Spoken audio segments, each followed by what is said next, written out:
நமஸ்தே குட்டீஸ், நம்மளோட குட்டி ஹிந்தி லேர்னர் சேனலில் நம்ம இன்னைக்கு பார்க்க போகிறது விஷாரத் பூர்வா செகண்ட் பேப்பரில் நிபந்து பார்க்க போகிறோம். SA, general SA. அதில் இன்னைக்கு நம்ம பார்க்க போகிறது பாரதிய சமாஜமே நாரிகா ஸ்தான், அதாவது இந்திய சமுதாயத்தில் பெண்களோட இடம். அதில் ஃபஸ்ட்டு ரூப்ரேகா. ரூப்ரேகா அப்படின்னா குறிப்பு சட்டகம். நம்ம தமிழில் குறிப்பு சட்டகம் அப்படின்னு சொல்லுவோம். எஸ்ஏ எழுதும் போது அதில் வர சைட் ஹெட்டிங்ஸை ஃபஸ்ட்டு இந்த மாதிரி கொடுத்துருவோம். இந்த ரூபரேகாவில் எல்லா சைட் ஹெட்டிங்கும் வந்துடும். ஃபஸ்ட்டு பார்த்தீங்கன்னா பிரஸ்தாவனா. அடுத்து செகண்டு புருஷ் और नारी जीवन रूपी रथ के दो पहिए. அடுத்து प्राचीन भारत में नारी, मध्य युगीन भारतीय नारी, आधुनिक युग में नारी की प्रतिष्ठा. அடுத்தது பாশ্चात्य नारी का अनुकरण, उपसंहार. அடுத்தது இப்போ நம்ம ஃபர்ஸ்ட் ஒன்னா இதுல இருந்து பார்க்கலாம். ஃபர்ஸ்ட் ஒன் பார்த்தீங்கன்னா பிரஸ்தாவனா, அதாவது முன்னுரை. नारी पुरुष की जीवन சங்கினி है और सृष्टि का मूल आधार भी. அதாவது பெண் ஆண்களுக்கு துணை மற்றும் அது மட்டும் இல்லாமல் அவங்க ஒரு படைப்பின் ஆதாரமாக இருக்காங்க அப்படிங்கிறாங்க. वह माँ, पत्नी, पुत्री, देवी जैसे अनेक रूपों में समाज को दिशा देती है. इवங்க ஒரு அம்மாவா, மனைவியா, மகளா, அப்புறம் தெய்வமா எல்லா வழிகளையும் சமுதாயத்துக்கு வழியை காமிக்கிறாங்க, சமுதாயத்தில் வழி காமிக்கிறாங்க அப்படின்னு சொல்றாங்க. उसके बिना मानव जीवन की कल्पना नहीं की जा सकती. அவங்க அந்த பெண்கள் இல்லை அப்படிங்கிறது மனித வாழ்க்கையில் ஒரு கற்பனை பண்ணி பார்க்க முடியாததா இருக்கு, அவங்க இல்லாத வாழ்க்கைய அப்படின்னு சொல்றாங்க. மனுஸ்மிருதியுமே கஹகயா. மனுஸ்மிருதியில் பெண்களை பற்றி எப்படி சொல்லியிருக்காங்க அப்படின்னா, எத்திர நாரியஸ்து பூஜ்யந்தே ரமந்தே தத்ர தேவதாக, எத்திரை தஸ்துன பூஜ்யாந்தே சர்வாஸ்திராஃப்லாகா கிரியா. இதோட அர்த்தம் என்ன அப்படின்னா, இது சான்ஸ்கிரிட்டில் கொடுத்துருக்காங்க. இதோட அர்த்தம் என்னன்னா, ஜஹா ஸ்திரியா ஆதர் ஹோதா ஹை வஹா தேவதா निवास करते हैं और जहाँ स्त्रियों का आदर नहीं होता वहाँ समस्त कार्य निष्फल हो जाते हैं. அதோட மீனிங் என்ன அப்படின்னா, எங்க பெண்களுக்கு மரியாதை கொடுக்கப்படுதோ அங்க தேவதைகள் வசிக்கிறாங்க, எங்க அவங்களுக்கு மரியாதை கொடுக்கலையோ அந்த இடத்துல செய்யற காரியம் அது வீணாகுது, வெற்றி அடையறதில்ல அப்படிங்கிறாங்க. அடுத்த பாயிண்ட் பாருங்க, புருஷ் और नारी जीवन रूपी रथ के दो पहिए. அதாவது பெண்ணும் ஆணும் ஜீவன் வாழ்க்கை அப்படிங்கிற ஒரு ரதத்துக்கு இரண்டு சக்கரமா இருக்காங்க அப்படிங்கிறாங்க. புருஷ் और नारी जीवन रथ के दो पहिए है, एक है बिना दूसरा अधूरा है. ஒருத்தர் இல்லாம ஒருத்தர் இருக்க முடியாது, அது குறை, அரைகுறையா இருக்கிற மாதிரி அப்படிங்கிறாங்க. दोनों समान रूप से जरूरी है और एक दूसरे के सहयोगी है.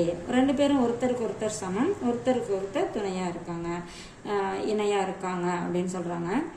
மைதிலி சரண் गुप्त ने कहा है. மைதிலி சரண் गुप्त அவங்க சொல்றாங்க, ஏக் நஹி தோ தோ மாத்ராயே நர் சே பாரி நாரி. அதாவது நர் அப்படிங்கிறத நாரி அப்படிங்கும்போது அதோட மாத்திரா அதிகமாகுது. இதுலயே நமக்கு தெரியுது பெண்களுக்கு மதிப்பு அதிகம் அப்படிங்கிற மாதிரி இவர் சொல்லியிருக்காரு. அடுத்தது प्राचीन भारत में नारी, அதாவது பண்டைய இந்தியாவில் பெண்கள். वैदिक काल में नारी को उच्च स्थान और सम्मान प्राप्त था. அதாவது வேதிக் காலத்துல பெண்களுக்கு ஒரு உயர்ந்த இடமும் ஒரு மரியாதையும் கிடைச்சது. वह जीवन के हर क्षेत्र में पुरुष की सहभागी थी, यहाँ तक ही युद्ध और संकट में भी. அதாவது யுத்த காலங்கள்ல அங்க நடக்கிற அந்த நெருக்கடியில, போர் நெருக்கடியில கூட அவங்களுக்கு ஒரு சமமான இடம் அதுல வகிச்சு வந்தாங்க, அதுலயும் அவங்க பங்கு பெற்றாங்க அப்படின்னு சொல்றாங்க.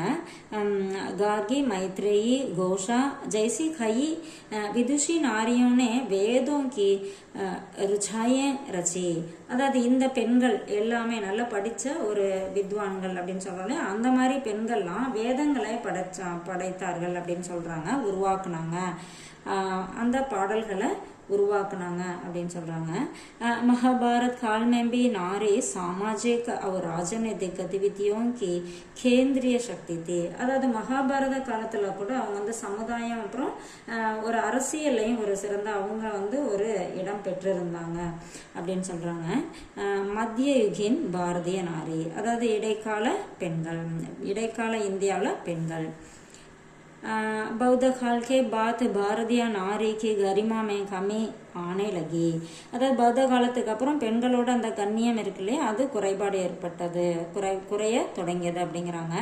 முஸ்லிம் आक्रमणों के चलने नारी असुरक्षित महसूस करने लगी और पर्दा प्रदा की சுருவாத் ஹுயி. அதாவது இந்த முஸ்லிம்களோட படையெடுப்புகளால் பெண்கள் வந்து சுரக்ஷித் அப்படின்னா பாதுகாப்பு, அசுரக்ஷித்னா பாதுகாப்பு இல்லாமல், அந்த பாதுகாப்பு இல்லை அப்படிங்கிறத உணர தொடங்கினாங்க. அப்புறம் அந்த பர்தா போட்டுக்கிறது அந்த முறை வந்து தொடங்குனுச்சு. वह बाहरी जीवन से कटकर घर की चार दीवारी में சிமட் கயி. அதாவது இவங்க அந்த வெளியில போறது அந்த தொடர்பெல்லாம் கட்டாயி 4 செவுத்துக்குள்ளேயே சுருங்கி போயிட்டாங்க, அதுக்குள்ளரே இருக்க வேண்டியது ஆயிடுச்சு, அந்த மாதிரி ஆயிட்டாங்க அப்படிங்கிறாங்க. ஆதுனிக யுகமே நாரிக்கு பிரதிஷ்டா. அதாவது இன்றைய காலகட்டத்தில் பெண்களின் கௌரவம் எப்படி இருந்தது அப்படிங்கிறத இங்கே கொடுத்துருக்காங்க. अंग्रेजों को आगमन के साथ भारत में आधुनिक युग की शुरुआत हुई.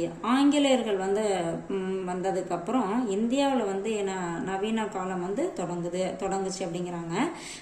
ராஜா ராம்மோகன் ராய் और महर्षि दयानंद जैसे समाज सुधारकों ने नारी युक्ति के लिए प्रयास किए. அதாவது இவங்க வந்து ராஜா ராம்மோகன் ராய் அப்புறம் தயானந்த் சரஸ்வதி அப்படிங்கிறவங்க அவங்க வந்து சமுதாயத்தில் ஒரு சுதார்க்கம் அப்படின்னா சமுதாய சீர்திருத்தவாதிகள். அவங்க வந்து பெண் விடுதலைக்காக முயற்சி பண்ணாங்க. उनके प्रयासों से नारी पुनः सम्मान और स्वतंत्रता प्राप्त कर सकी. அவங்களோட முயற்சினால பெண்கள் வந்து திரும்பவும் மரியாதைக்குரியவங்களா சுதந்திரமா ஆனாங்க. आज वह हर क्षेत्र में पुरुषों के साथ कंधे से कंधा मिलकर काम कर रही थी. இன்னைக்கு வந்து எல்லா துறையிலையுமே பெண்கள் வந்து ஆண்களுக்கு இணையா தோள் கொடுக்கறாங்க, அந்த மாதிரி அவங்களுக்கு இணையா இருக்காங்க அப்படிங்கறத சொல்றாங்க. அடுத்தது பாশ্চাत्य नारी का अनुकरण, மேற்கத்திய பெண்களை ஃபாலோ பண்றது. नारी जहाँ समाज के बंधनों को तोड़कर सम्मान पा रही है, वहीं पाश्चात्य सभ्यता का अंधानुकरण करके अपने आदर्शों से दूर हो रही है. அதாவது பெண்கள் வந்து எப்போ தங்க மேல இருந்த அந்த தடைகள் எல்லாம் உடைச்சி ஒரு மரியாதை அடைஞ்சாங்களோ அப்போ வந்து அந்த மேற்கத்திய கலாச்சாரம் அப்படிங்கிறாங்க இல்லையா, அதை வந்து கண்மூடித்தனமா ஃபாலோ பண்ணி தங்களோட மரியாதையை போக்கிக்கிறாங்க அப்படிங்கிறாங்க. आधुनिकता की होड़ में वह माँ और शख्सरी जैसे गरिमाओं को खो रही है और दया स्नेह विश्वास जैसे गुणों से वंचित होती जा रही है. இப்போ வந்து அந்த பெண்கள் வந்து இன்னைக்கு காலகட்டத்தில் அவங்க அம்மா மனைவி அப்படிங்கிற அந்த கண்ணியமான ஒரு விஷயத்த வந்து மிஸ் பண்ணிடுறாங்க. அப்புறம் இரக்கம், அந்த ஸ்னேகம், அதை அன்பு, நம்பிக்கை, இந்த குணங்கள்லாம் எல்லாமே அவங்களுக்கு கிடைக்கிறது இல்லை அப்படின்னு சொல்றாங்க. அடுத்தது உப்சம்ஹார், முடிவுரை. பாரதிய நாரிகா ஆதர்ஷ் ஹமேஷா அனுகரணிய ரகை.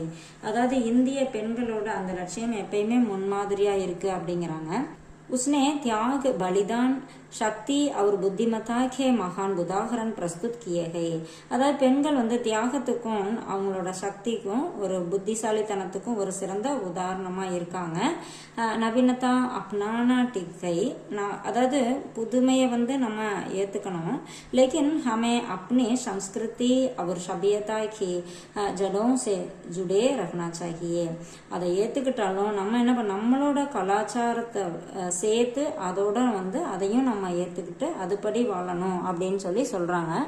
இது வந்து நியூ சிலபஸில் இருக்க ஒரு நிபந்து. இது வந்து கொஞ்சம் உங்களுக்கு ஷார்ட் பண்ணி கொடுத்துருக்கேன். இது உங்களுக்கு ரொம்ப யூஸ்ஃபுல்லாக இருக்குன்னு நினைக்கிறேன். தேங்க்யூ.